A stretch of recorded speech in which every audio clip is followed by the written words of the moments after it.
j'espère que vous allez bien. Donc, je reviens vous voir aujourd'hui pour vous faire un petit coucou. Comme j'ai dit, je ne ferai pas de vlog tous les jours, mais quand j'aurai envie de vous parler, je vous ferai un petit coucou en vidéo pour que vous me voyez, que vous ayez l'habitude.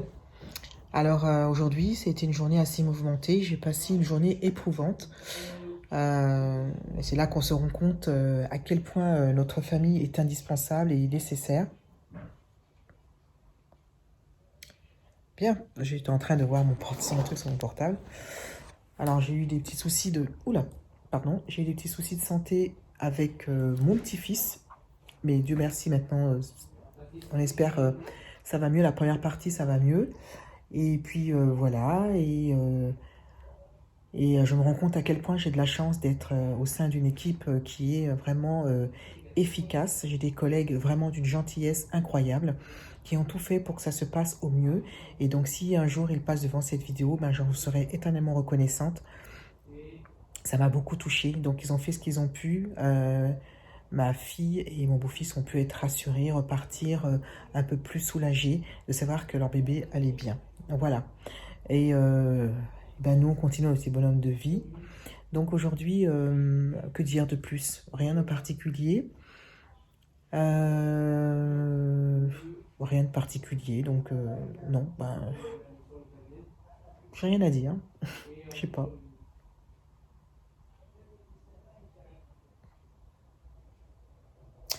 Je trouve que les avis sont sont diverses concernant le confinement. Je suis un petit peu étonnée. Parce que les gens croient que vraiment le 11 mai, ça sera une journée mémorable et que tout le monde va sortir faire la fête, va lancer les cotillons, le feu d'artifice. C'est un peu étonné quand même. Moi, je ne pensais pas que ça allait se passer comme ça. Je pensais que ça allait se passer par rapport aux régions, que vraiment on était le plus confiné, donc il fallait faire attention, qu'il fallait déconfiner au fur et à mesure. Il y aura des mesures à prendre et compagnie. Mais les gens croient que le 11 mai, le lendemain, tout le monde sort comme d'habitude. Alors, ça va être difficile encore parce que malgré tout, les professionnels de santé vont être surchargés parce que nous sommes encore vraiment blindés au niveau des patients Covid. Et je vois que, je ne sais pas si vous remarquez, qu'on nous dit en plus, ils encouragent les patients à venir se soigner pour leur maladie chronique et comme on dit, donc ils souffrent. Donc, c'est-à-dire qu'à partir du 11 mai, tous les médecins traitants, tous les spécialistes vont nous envoyer les patients qui sont peut-être la plupart sains, qui vont se mélanger au Covid ou suspicion de Covid et malheureusement, je pressens une deuxième vague qui va arriver, ça va être une catastrophe. Et on sait que malgré tout, on vivra toutes nos vies avec ce virus parce qu'à mon avis, on ne va pas s'en débarrasser comme ça. Il est trop bien installé, il est content. Quoique je pense qu'il y a peut-être un ralenti, moi je pense qu'il y a dû à la douceur du temps, je pense qu'il y a un ralenti. Moi, c'est mon avis. Mais nous, on va encore souffrir parce que ça va être une deuxième vague. Je me demande si ça ne sera pas plus meurtrière que la première.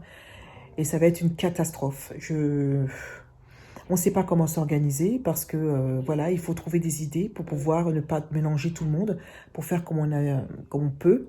Mais ça va être terrible parce qu'il y aura des gens qui seront contaminants et qui ne le savent pas. C'est ça le problème. Même si on vient pour une suspicion de Covid, la personne qui est arrivée, qui n'est pas en scène, peut-être est contaminant, mais ne le sait pas non plus. Ça va être terrible et on ne sait pas et on appréhende un peu. Je me demande si on appréhende plus que le pic qu'on attendait depuis plusieurs semaines. Moi, je ne sais pas. Ça me fatigue, ça m'angoisse encore. On n'est pas sorti. Voilà, sinon, écoutez, c'est pas évident. Ma mère, des fois, je dois vous avouer que je me sens mieux en sécurité à l'hôpital que chez moi, où ma mère qui veut sortir, elle ne peut pas, il faut qu'elle aille prendre l'air.